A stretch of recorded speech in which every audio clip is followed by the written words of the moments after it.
Welcome, everyone, and thank you for joining our panel.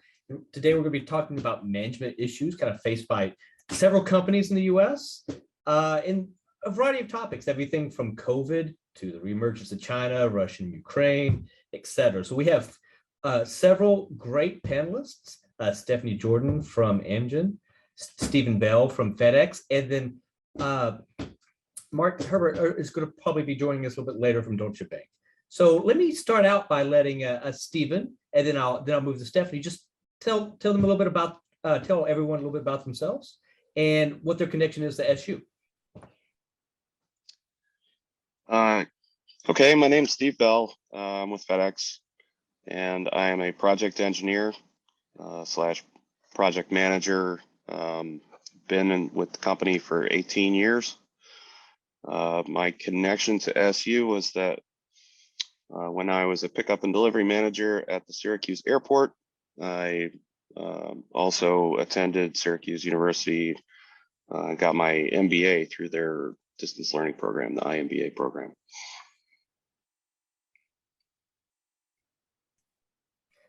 Go ahead, Stephanie. Sure. Hi, everybody. My name's Stephanie Jordan. So I work for Amgen, which is a big biotech company out on the West Coast. I'm actually in LA right now. And my current job, I'm an executive director within the Global Commercial Capabilities and Customer Capability Center. So think about a center of excellence. So I'm responsible for a variety of Amgen services to patients, including patient support programs. I run all of their congresses globally. I'm responsible for all of their device strategy. So anytime you have a medicine that requires an injection, those devices that help with that, I'm responsible for that. And then the fourth part that I'm responsible for is the biomarker and commercial diagnostics business. So that's my responsibility. My connection to SU was I did my undergraduate work there, actually started on the architecture school and ended up in the business school. So I got my undergraduate degree at Syracuse. And Mark has decided to grace us with his presence. Hello, Mark. Nice to see you again. Hi. Sorry about that. I had some connection issues getting into the Zoom, but here I am. So I guess that was a segue to me to introduce myself. That's nice. It was. That's nice segue. Some of you guys I know. I'm Mark Herbert. I'm a 2005 Whitman grad, and I am a managing director at Deutsche Bank. I run the investment grade credit trading business. What that means more simply is I'm in charge of a team that works with clients on a daily basis to help clients invest in corporate bonds and some derivatives. And then we just try to help people with their investment needs on a larger scale basis. So, we're dealing with the largest hedge funds, money managers, sovereign wealth funds, and basically anybody who manages large pools of money on a daily basis. And I think that's a little bit about, that's probably it. So thank you, Stephanie. Good to see you again. Thank you for being here, Mark. We appreciate it. So I'm going to start out with just a couple questions, and where I'm going to start is around the market for inputs. So we've seen wide-based inflation in consumer prices, intermediate goods. I think the headline number for the last CPI was 8.5%. And not just stuff that's going up, but the price of labor and getting labor to even come and participate. So Mark, since you joined last, I'm going to start with you. How has this maybe affected your role? Maybe, and you don't have to just to take it from the perspective of Deutsche Bank, but maybe affecting some of your clients as well. So inflation, labor shortages, et cetera. Yeah, so I would say that the inflation / labor shortage, I'll just talk about mostly about inflation and its causes, is dramatically impacting fixed income investing, right? So, the change in interest rates that we've seen over the last couple of months, the rapid spike in inflation that has not been nearly as transitory as the Fed has talked about, has really is starting to cause a real ripple effect into markets. And think about if you're a small cap or a mom and pop business, and the price of not only your labor just went up by 10 to 15% just to get people to come back to work after all the stimulus the government has given them, or if your price of goods and materials and your costs soar, it really puts a hamper on your margins if you don't have pricing power like some of the big companies do. So what you're starting to see in in markets in general, you're starting to see kind of what we call dispersion. You're starting to see winners and losers in terms of who can handle inflation and pass prices on to consumers and who can't. And sustained inflation with no growth or low growth is going to be a real problem. And you're starting to see that in financial markets, and you're starting to see the Fed take real action. Now, you did have an 8.5% CPI print on Wednesday, but you also start to see some things start to taper off. So you start to see the price of used vehicles level. You start to see the price of a few other things start to level off, even rents. Sorry about that.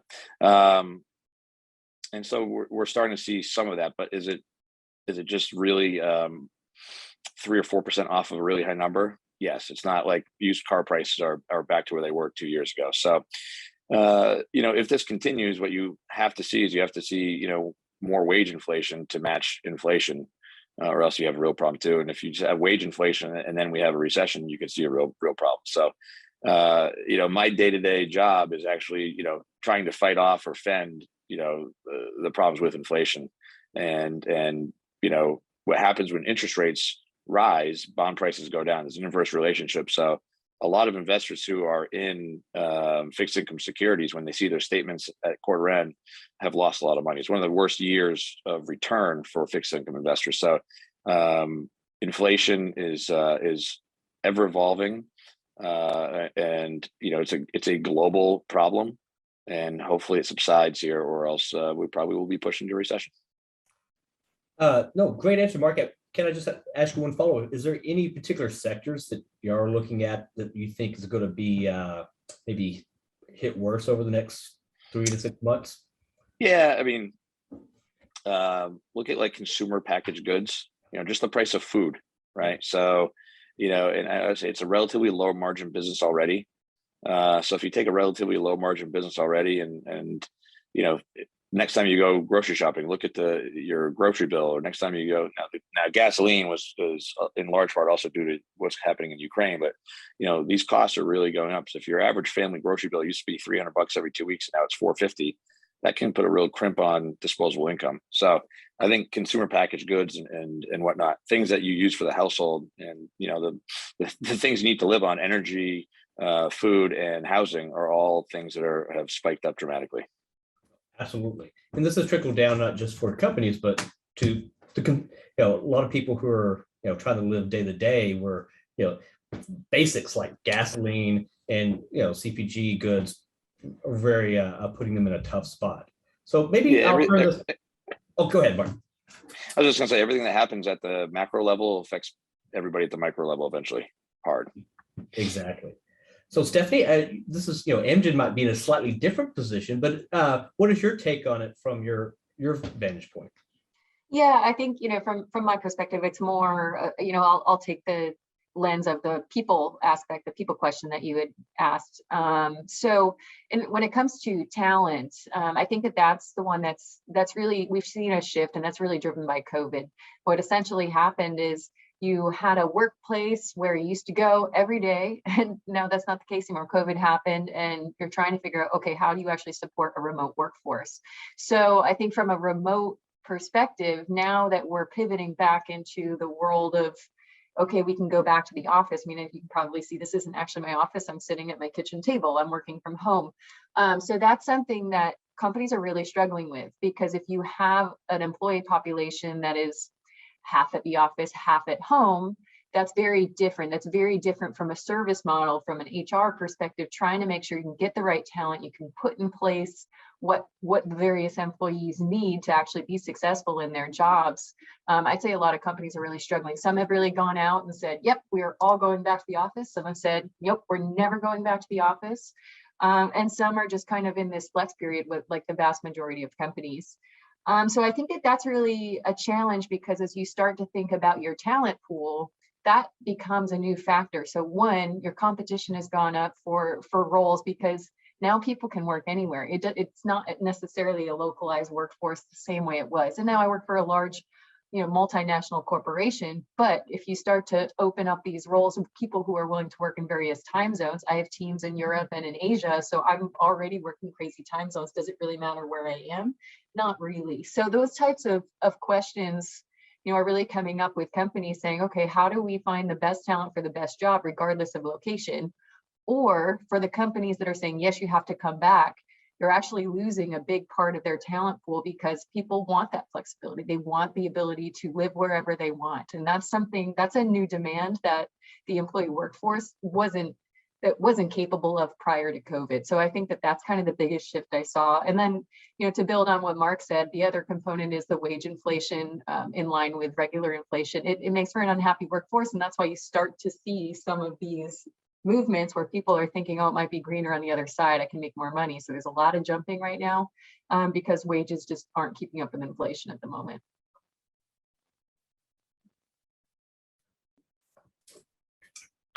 Great. No, that's really interesting. I have one follow-up with you, Stephanie. So do you feel that maybe in the long run, this global, opening up to global competition, is this going to be kind of suppress some of the wage increases that maybe wage pressures that we've seen, because you're going to start to have a little bit more of a broad-based pool that you can pull from?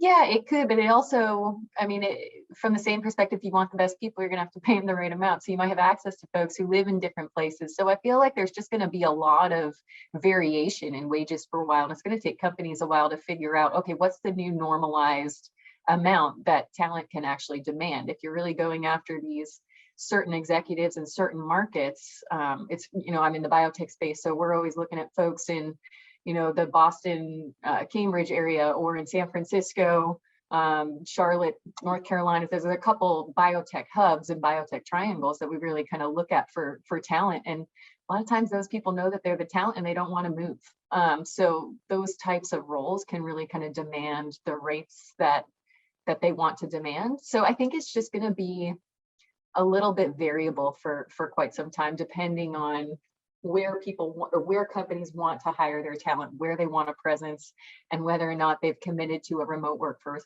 versus an in-person workforce. Thank you very much. Stephen, you want to give us the FedEx perspective? Sure. I get to see a little bit of all of that down here in Memphis. We have issues with the world headquarters staff, which technically it's me. I've been working from home for 2 years. And we are still struggling to figure out how to bring people back to the office. But at the same time, we have our world hub here in Memphis, and I'm heavily involved in operations down there. So I see it. I see both the salaried and the hourly concerns. As far as the hourly goes, we have intense competition for labor, and we have a severe labor shortage here in this market. A lot of companies are out there trying to deliver parcels. And so we're all hiring from the same labor pool. That has driven wages up wherever we have that situation.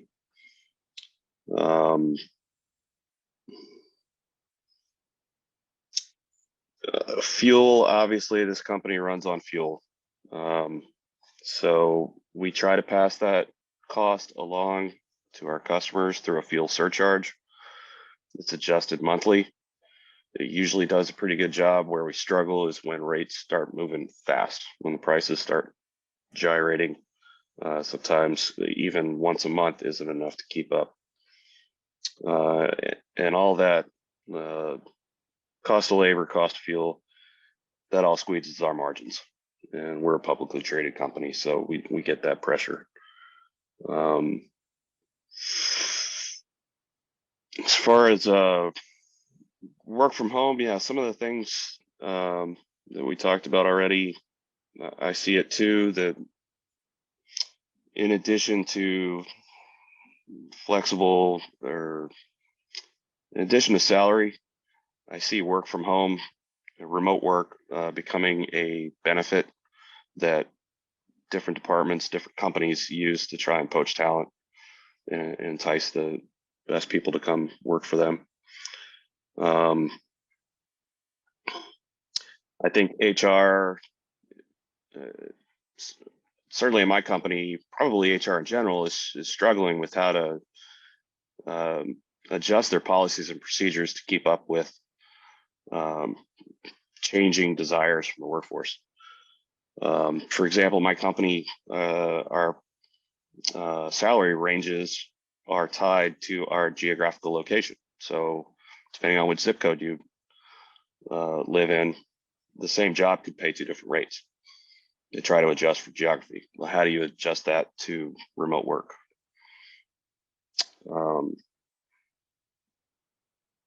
Management obviously wants to see people in the office and still allow some flexibility to work from home.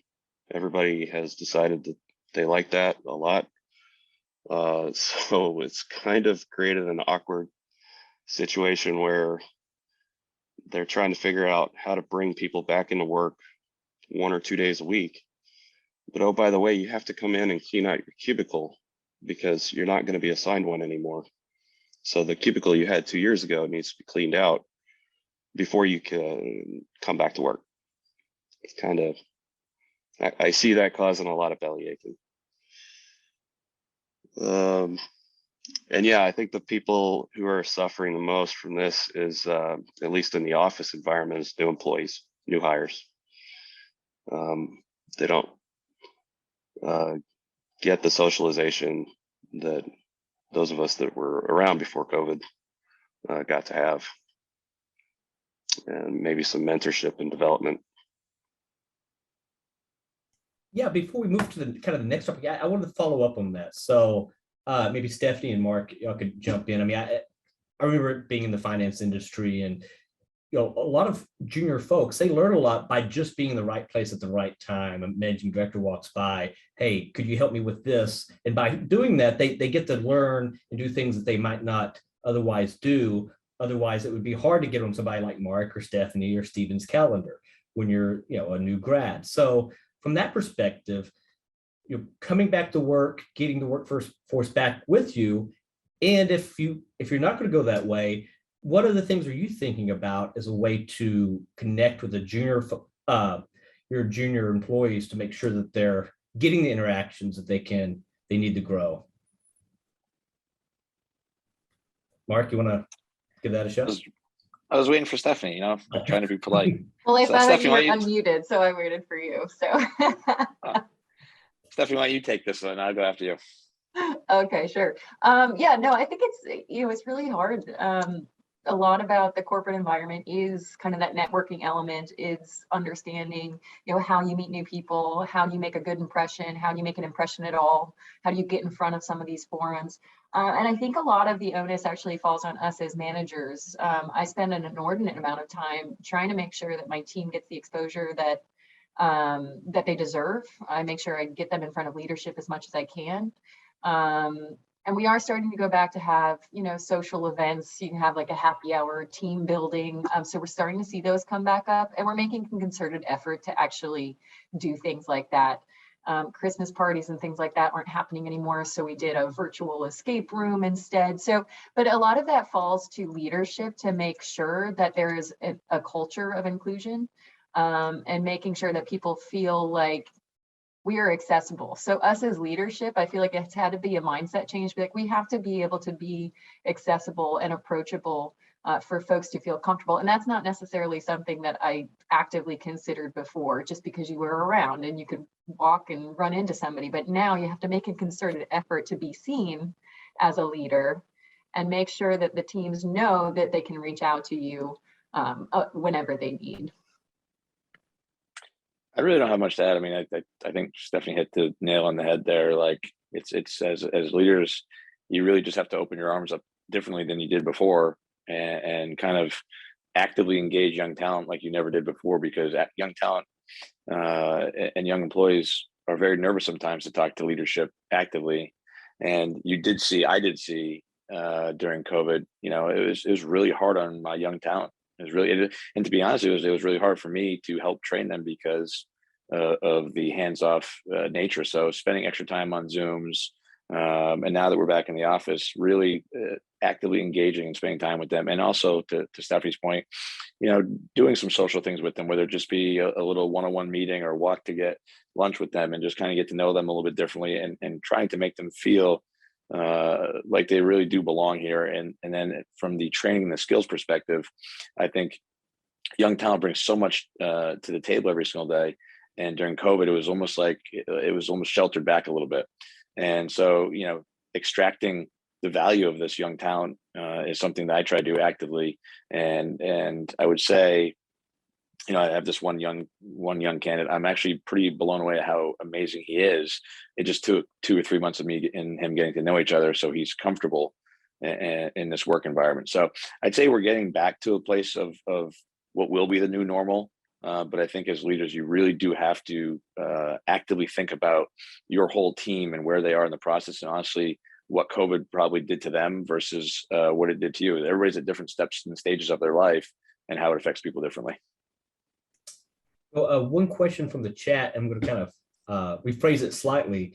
So I'm sure we're all going to be thinking about when we get to our salary reviews, are they going to, how much are they going to adjust our salaries for inflation? So just wondering from y'all's perspective and your company's perspective, is this, do you expect to see big inflation adjustments for salary of the workers that your places? And of course, even if you do it by the headline CPI, a lot of the things that people are internalizing, energy and food, are up a lot more than that. So do you see that being a kind of contention point for your workforces? Realistically, no. I mean, it's not, they're going to increase wages by 8.5%. It's just not going to happen. I mean, because that's a massive cost burden on a company. And that's just something that most companies cannot absorb. They don't have the margins to do that. And then also, if you do that, you reset your baseline. So let's say inflation goes down and prices normalize or they adjust, you're stuck with that high baseline because that becomes a new expectation of staff. So I would think the short answer is no, at least in my company. Yeah, as far as the salaried workforce goes, we're more closely tied to earnings per share. That's the number that we keep an eye on. And most of our pay actions, I think we got a pretty good pay action last year. I don't expect to see much change for the next couple of years. I'm looking at the market.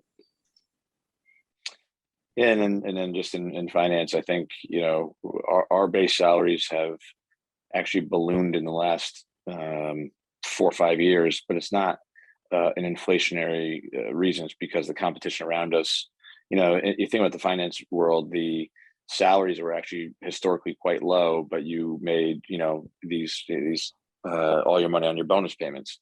And what happened was, you know, we started losing people to other industries because of their base pays were higher. And honestly, what we realized is that new young talent cares more about that kind of stuff than they do the upside of a bonus. So tech and all these other industries and healthcare, farmers, base salaries have increased so rapidly that we've increased our base salaries more so to be in line with competition. I don't think that, to Stephanie's point, we're going to be doing what I would call inflation-linked raises in finance. Thank you all. That's a sobering answer to the question that I think the person who asked is probably going to be I guess I can say welcome to the real world with that.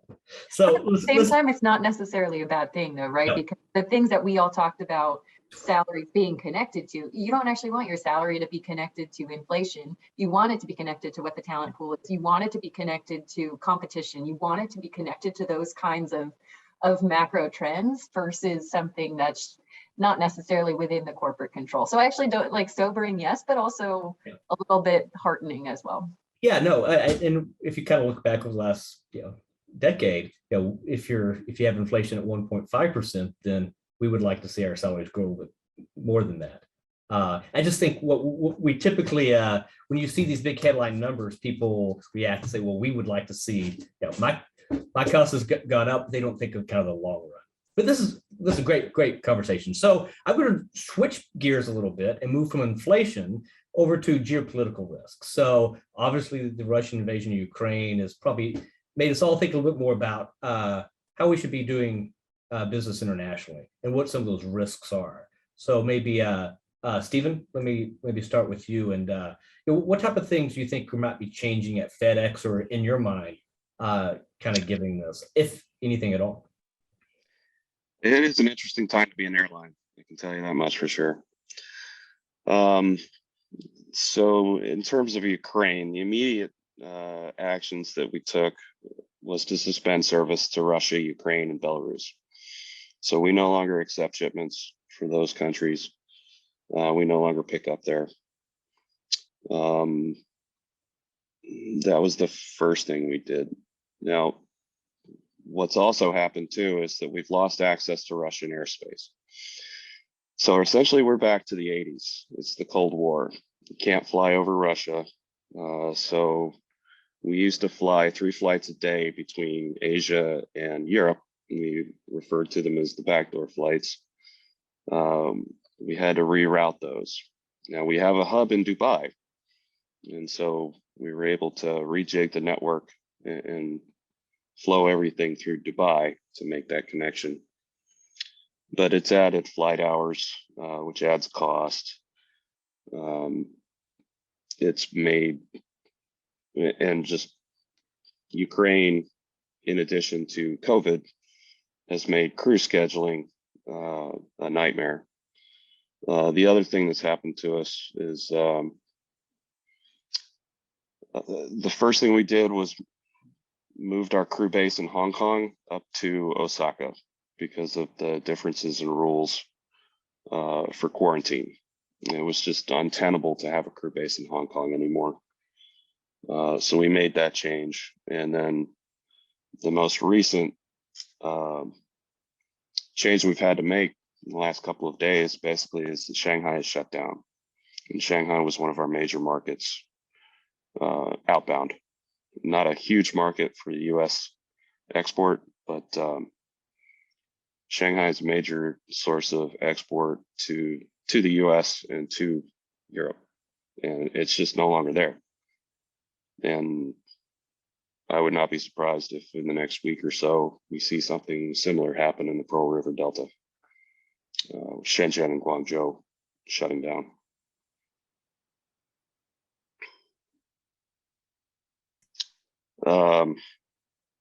And then one other almost piece of trivia, but it is interesting. Not a lot of people know this, but there is a direct, FedEx has a direct flight from Memphis to Incheon, South Korea. We actually had overfly rights to Russia. And anytime I say that we have overfly rights, we actually pay countries to fly through their airspace. It's a source of revenue for them. That flight actually routed over North Korea for part of its trip. We paid the North Korean government and they agreed to let us overfly their airspace.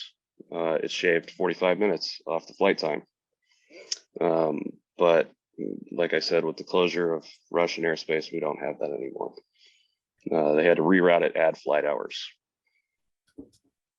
Very interesting. So one of the things we think about Russian as a exporter of oil and gas, and that being one of the major things, but we forget that its size and airspace creates a big hiccup for companies like FedEx. So Stephanie? Yeah, no, I was actually going to connect on something that I'm dealing with. Well, just yesterday, it's an issue that came up that's very much related to the no-fly zone over Russia. We ran into a supply chain issue with some of our diagnostic tests. A German company is doing this test for us, and we're trying to get it to Japanese market for launch. And all of the flights have been either significantly reduced or delayed because of exactly what Stephen's talking about, and it's causing major issues in our supply chain as well. So if you think about how those types of things actually impact companies that need those types of things to launch new medicine. In Japan right now, we're looking at delays of multiple months because we can't get that supply chain kind of, really built in and really confirmed. So those have long-reaching effects, not just across the actual companies that are doing the distribution and are managing those supply chains, but also the people that are relying on those supply chains. So yeah, absolutely far-reaching. And then just more from, actually operating in Russia and Ukraine. So we don't actually have an affiliate in Ukraine. We do in Russia. So what we've basically done is ensured that those folks are safe. But other than that, we've kind of shut down operations in Russia. And in Ukraine, our impact is clinical trials. We are running clinical trials in Ukraine that obviously have come to a full stop. But those types of things, I mean, obviously in the grand scheme, the safety of the Ukrainian population, everything that, of course, is, takes much more precedence. But if you think about these large clinical trials and how much they cost these companies and what the delays look like, that's our biggest impact in Ukraine right now. Is we're losing months and months, clinical trials that that might never start up again, will impact drug development for quite some time. So those are some of the impacts that we're seeing as well from the Ukraine and Russian conflict. Yeah, and I'll be brief. For us, it's about lending and doing business with, and I do work at a German bank, and luckily we don't have massive amounts of exposure directly to Russian investments like some other banks do. But first off, it's a really sad thing for humanity. But our focus is, in my role, is to make sure the exposures to the stuff that we have investments in are limited to, or we understand the quantifiable risks of what they are. If Russia, listen, when we put sanctions on Iran 20 years ago, 40 years ago, there's still lingering effects. This is not going to be solved anytime soon. I think it's really silly for some people think that this will be, over and done with, and life will get back to normal in a year. I think what has happened is going to have long-standing effects. I think that corporations globally are going to treat Russia very differently for a long period of time. And for us, it's all about managing exposures to the country. So thinking about a much larger market in China, right? So we think of China, that's about a little over 18% of global GDP on a purchase power parity basis. It makes huge supplier of manufactured goods. When we think about China kind of re-emerging as a political power and wanting to press their will on other places, and then seeing what's happening in Russia, to what extent does that start to make your companies think slightly differently about the Chinese market, either directly doing business there with foreign direct investment, trading with Chinese suppliers, et cetera, and what type of risks are coming to light that you might not have thought of before, or been maybe willing to ignore before? So maybe Stephanie, I'll start with you. Yeah, sure. The thing about China is it's too big to ignore. It's too big a market. You can't, as a global business, really count them out and just be like, oh, we're not going to do business there. I mean, the biggest concern for us in China still remains intellectual property.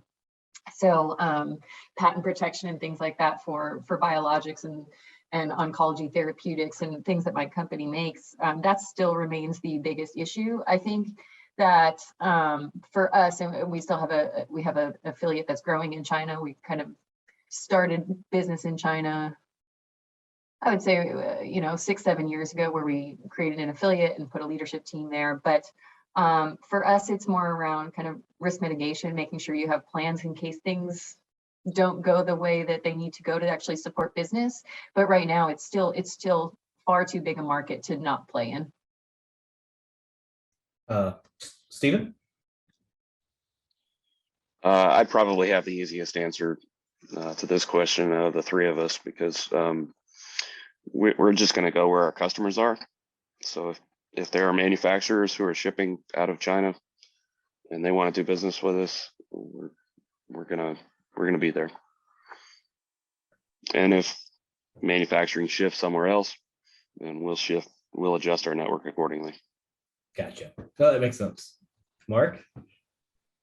Yeah, I mean, my answer is very similar to what I said about Russia. It's all really just about scaling and scoping how the geopolitical landscape changes. Listen, if you really look at what could be happening here, this could be the beginning of a potential shift of power for nations, and you could have a situation where China is the global leader in GDP, and you could have currency shifts and all these potential implications that are starting from this whole Russia-Ukraine situation. And that is something that markets really are going to research and look at, but the window is kind of open right now for another power, and you can see that there's a clear shift in sentiment, and geopolitical tensions are usually never good for the world leader, in terms of what it does is it sucks a little bit away from your GDP while other countries are affected less so, and so the longer this lasts, the worse for us. Now, what I will also say though is if you have some sort of a China-Taiwan real disruption, which is very possible, it just creates further social unrest. Like this could be something that we have to deal with, as well as our own home-fed inflation for a long time. So, to me, it's scary is the wrong word, but it's something to be very aware of. Oh, great. So now kind of maybe shifting gears one more time. We'd already talked a little bit about COVID and working from home. Let me ask you a slightly different type of question. So from what you've seen how your firm has adjusted to COVID, how you've adjusted in your role, what are some of the lessons that you might have learned that you can take from COVID to maybe the next type of shock? Maybe it's not a pandemic type shock, but anything else, that just your ability to adjust and readjust investments and keep business going. So Stephen, maybe I'll start with you. I feel like I was uniquely prepared for the work from home situation. I spent from 2015 to 2018, I was in a sales organization. And so I was on the road all the time anyway. I never knew where I was working from one week to the next. So the skills that I developed, working out of hotels, working out of airports, visiting customer sites, that's exactly what I ended up having to do when we all got sent home. So I did have an advantage in that respect. It was a little bit easier of an adjustment for me. And I am also privileged to be able to work in operations pretty much whenever I want. So I have a project at the Memphis hub, and there's always work to be done on that project. If I want to get out of the house and go be around people, I can always go down to the hub and do some work down there.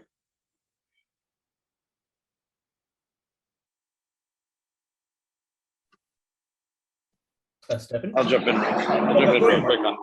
Yeah, I would just say that for me, it's very interesting to be in an industry where working in the office is paramount to a success or to growth and having a cohesive unit. So we've really struggled actually to get people back. But what I'll say the takeaways is we learned that you can do a lot of things that you didn't think you could do at home. All of my employees are fully set up with basically home offices at home. So in the effect that we get another variant, we get another situation, we can adjust rapidly rather than have the 2-3 week lag time to, that panic mode where COVID first started, we didn't know what was going on and whatnot. We're more efficiently set up, and we're kind of ready for the next thing. I apologize for the noise there. I have a meeting I'm walking to, so I do apologize. And I think just to take a little bit of a different twist on it, I think, what the company learned from COVID, not me personally, but more kind of from a company perspective, is that you have got to be flexible and ready to change decades old business models overnight. And you have to be flexible and you have to be open to that. And, the biggest thing for us was sales forces. So we're in biotech pharma industry. We have thousands strong sales forces that are going into the doctor's offices and selling product, and that stopped overnight. Doctors' offices shut their doors, and they shut them and kept them shut for 2 years. So you have to think about, okay, how do you shift the business model? How are you figuring out how you can still do business in a very different way? So it kind of brings to the forefront kind of this omni-channel marketing concept, and how are we meeting the customers where they want to be met in the most effective way possible. But how do you also at the same time shift business models that have worked pretty well for a really long time, essentially overnight? We talk about old school thought, and now it's old school thought is, things like Salesforces, and you're just like, okay, well, how are we pivoting on that, and how are we okay with changing that type of business model? And again, to Mark's point, at first it took us a really long time to figure it out, but now we kind of have that infrastructure in place, you kind of have that mindset in place where you can really kind of absorb that behavior change in a much simpler way from a workforce perspective. And the companies that don't, and the people that don't, those are the ones going to lose out after this COVID pivot. Stephanie, you mentioned a very something really interesting about the just stopping your ability to interface with your customers. Did y'all find it took a while for your customers to really decide how they wanted to be interfaced with in this kind of new world? Absolutely, and they still don't know. So that's kind of the thing. I mean, you have HCPs and oncologists and cardiologists and all kinds of doctors that of all different age ranges and all different geographies, and each one kind of wants it their own way. And that's the trend that we're really seeing, is this trend towards personalization. And that's really hard to do when your customer isn't sure how they actually want you to personalize. So there's a lot of that kind of thing. But yeah, I think that the big key, and like I just mentioned before, it's really that omni-channel component, is you have to have these various channels and these various options available so that you can meet the customer the way that they want to be met, in different ways than they used to be met before. Kind of maybe a similar question for Stephen. Were customers somewhat uncertain, or is it simple enough? We just want you to move packages. But it seemed like there might have been maybe a little more complicated than that. Yeah, we had no lack of customers. In fact, we always talk about peak season. Christmas is our peak season. It has been peak season since March 20. It has not slowed down. Part of that was change in everybody's lifestyle. E-commerce demand shot through the roof. And at the same time, passenger airlines stopped flying and took a huge chunk of cargo space out of the market. And we were the only ones left, us and our competitors, the only ones left to fill that gap. And we did it by basically flying our fleet as much as possible. It really put a strain on us. It put a strain on the fleet, the crew, the employees. Like I said, at the same time that we have the surge in demand for our services, we have somewhat of a labor shortage. Yeah. So it's something that we're still trying to sort out. But at least the passenger airlines are coming back. Some of the cargo space is coming back on the market. We're using some of that cargo space to supplement our own network. Stephen, there's a question from the chat for you, and it was more just a technical question. Was there not any regulations about going across North Korean airspace for U.S. company, or is that not really was that not really an issue? Assuming you know that. No, airspace. There's no issues with airspace. Landing, that would be a different story. Even before all the stuff happened with Ukraine, we have not been allowed to operate flights into Russia because of the landing fees that they impose on foreign airlines are handed over directly to Aeroflot, and the U.S. for a long time has viewed that as an illegal subsidy, and so we've not been allowed to operate our own aircraft into Moscow. Gotcha. Interesting. So we've got about 10-12 minutes left, and I wanted to maybe go around and let you do a couple things. If there's anything that you think you would like to, broadly from what we've discussed, you'd like to add to, please do. The other side is, since a lot of our participants are going to be students, what type of advice do you have for them as we kind of in this post-COVID world where there's going to be hybrid, things like that? What type of advice that you might have for them, and how do you think their trajectory might be slightly different from yours when you were coming out of school? So Stephanie, maybe I'll start with you. Yeah, sure. Yeah, if you're kind of coming out of school, I would say, take a look at at what kind of work environment you want. Do you want something that goes back in person, that you have that on site versus a remote workforce versus a hybrid? I mean, think about that. And that's not anything that we ever thought about when we graduated, because you had an office and you went to it, and that was kind of the thing. So think about that, because that's a new element, and that's something that could, drastically kind of change your satisfaction with whatever role you have. I mean, there are benefits and cons to all of those kinds of business models. So think through and spend some time thinking about, hey, do I want to work from home? Do I want that capability? If that concept like excites you a bit, great. If that makes you feel like you want to bang on the windows, be like, let me out of here. Also note that and make sure you're looking at the companies that provide those options for the employees. And then I say this regardless of COVID or not, but when you're thinking about companies, think about, I'm a big fan of rotational training programs, management programs. There are a lot of companies that are really good at it. I actually went through GE's programs. GE's not really the same company it used to be, so it has recently broken up. But that said, they have phenomenal training programs, and there are great companies out there. Those are the kinds of programs that might be really helpful in this kind of environment, because it's going to be designed to train you the way that the company wants, but also provide you with those contacts that are going to be a little bit more difficult to obtain. So I'm a huge fan of kind of larger company, larger corporation training programs and getting into those bigger companies, because they can afford to train you. And it's always easier to go from a large company to a smaller company versus a small company to a big company. So as you're starting out, yeah, maybe your long-term goal is to be at a small boutique firm of some kind in whatever industry is your interest, but consider going through the corporate world, because they're just skills that large multinational corporations provide. And there's also opportunities that they provide as well, particularly if you want to go international. So, those are the kinds of things I'd balance. Say, hey, what kind of work environment do I want? Hey, what opportunities does this company provide? Do they have a great training program, or do they provide me international opportunities if we'd like? So those are the things that I would recommend putting conscious thought into.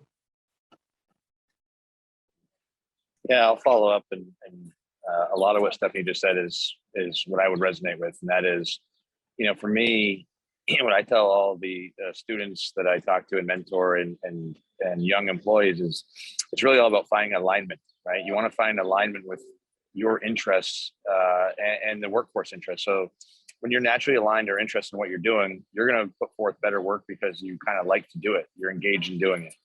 So, what Stephanie said about the rotational programs, I'm a big fan of experiencing and exploring while you're young, either through internship, sophomore year, junior year, to try to almost create a little checkbox of the things that you like, things that you don't like. So you can start to kind of align yourself into a career that will fit you.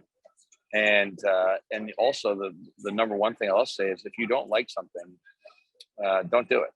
A lot of people in my industry and a lot of industries on this call, quote unquote, have, high paying wages. So people jump into them. If you're 26 and you wake up and you don't like what you're doing, or 28 or 30, the rebound into a whole other industry is going to take you time. You might have to go back to school. You might have to go back to do this. And those are all fine and well too. A lot of people do that. But if you focus on aligning yourselves at an earlier stage into doing something that you actually like to do, money follows hunger and success anyways. So you might as well just do something you like to do. But I really do focus on alignment. And the one thing I'll also say is, and it sounds terribly cheesy, but I still do it. Reflect, take your work week and then reflect on it at the end of the week. What was about this job that I liked? What was about this job that I didn't like? This other role within my company has a lot more of those things that I do like. Maybe I should try to be pivoting into something like that. So focus on who you are, or try to learn who you are. I'm not saying, by the way, I'm not saying anybody knows who they are at such young ages. I'm still figuring out myself. But the more aligned you are, the better success you have, and the more natural you'll enjoy going to work. That'll be my 2 cents. Stephen? I would just add a few things to that. Take any opportunity that companies give you to get trained and learn new tasks and skills. Find out who the smart people are in your office and get to know them, and learn from them. And to the extent that you can, try and build your brand. Try and build a brand for yourself where you're known to be dependable, hardworking, and smart. And once you build that brand, protect it. I think that's about all I had. We have still a few more minutes, so if anybody in the audience would like to ask any questions, please put one to the Q&A point.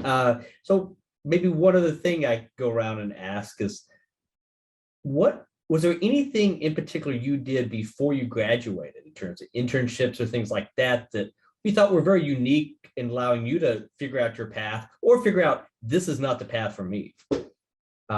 Stephen, maybe I'll throw it back to start with you. I got to study offshore finance in Bermuda and international business in London. That's where our residencies were for that semester. Even though I have not touched that industry since then, I still reflect on what I learned there and the insights that it gave me into the larger world. And I don't regret, I'll never regret traveling, at the very least. Thank you. Stephanie? Mine is very similar. Studied abroad in London and in Italy. So those were fantastic. And I did go on to take multiple international roles. I've lived and worked in Singapore. I've lived and worked in France, South Africa, Kenya, all over the place, because what those types of experiences give you are perspective. I don't remember what the classes that I took. I remember them being good, but I don't remember what they were. But I went on to get an MBA through the National University of Singapore in conjunction with UCLA. But those types of things give you perspective, and that's something that just can't be taught in a classroom. It's those experiences. So get out, travel, go see how the world operates. And for you guys as students, I couldn't recommend a study abroad program more highly. I think it's just such a great opportunity and a great time in your life to do it. And it'll really kind of set the stage for you being comfortable being uncomfortable in the future, because you're going to move to a new country. Maybe they don't speak your language. You don't know how to use their public transport system. You don't have a car. You don't have your grocery store with your favorite foods. But that kind of stuff teaches you to be a global citizen, which I think is just a phenomenal opportunity. Stephanie, can I follow up this? Well, that's an excellent answer. Do you think in a company like yours, and the same thing would be for Stephen and of course Mark as well, or as you move up, is having this international experience just paramount in being able to, sometimes make the next step? Yeah, absolutely. Yeah, because one, it provides you, it makes you more willing to take on roles that are outside the US that might be available. So if you aren't willing or aren't comfortable to function in a different country, like I might not have the opportunity to be the general manager of the Netherlands if I hadn't done those experiences. It's those kinds of things where you're like, okay, that opens up a bunch of new opportunities. But also, again, it's that perspective and it's the ability to connect with those local markets. I'm in a global role, but I've spent all of my time talking to the markets. I spent yesterday talking to Japan for like a few hours, talking with the GM over there and saying, hey, but the fact that I know how those interactions and the fact that he knows I've been in Asia and I understand how the culture works from an Asian business culture perspective. So it's those kinds of things that absolutely, it definitely is a great kind of career launcher and career sustainer. Awesome. Mark, you want to take us home? Yeah, I mean, I think, listen, the best part about this panel is I'm so impressed by Stephanie and Stephen. I can kind of just sit here and listen and listen to some really sage advice. I think what they said is exactly what I would echo, and that is, take the bull by the horn, right? Take opportunities that come to you, take opportunities that may not come to you, travel the world, expand your brand, and really just work as hard as you can to be who you want to be. I think the international exposure and the study abroad is a fantastic avenue and route to growth. And not just because you get to live somewhere else, you get to learn other cultures. You get to learn how, business is global. And so being able to learn how others do things, allows Stephanie to be on the phone in Japan for 2 hours and make good decisions that way. Having a better understanding already of what's happening. My nights I spend on the phone talking to Hong Kong and Singapore each night. And I will tell you, spending a lot of time in mainland China, Hong Kong, and Asia, it really helps how I conduct business over there. And when you're home domestically, like, be comfortable, be okay to talk to senior leadership, engage people. And I think that really just helps you grow, and some people always look at the person who's putting time on everybody's calendars as that person. Be that person. Like, you only have one shot at a career, like, make it the most, and give it your all, and take opportunities as you see fit. And I think everything that Stephen and Stephanie said, I would echo 100%. Well, thank you, Mark. Thank you, Stephanie. Thank you, Stephen. This has been great. I think that's great advice. It's a great conversation. And, we're very happy that you had the time to take out of your day to join us. So I think we're right on time. So thanks everyone for attending. And if you didn't get the chance to see all of it, it will be on YouTube at some future point. Thank you.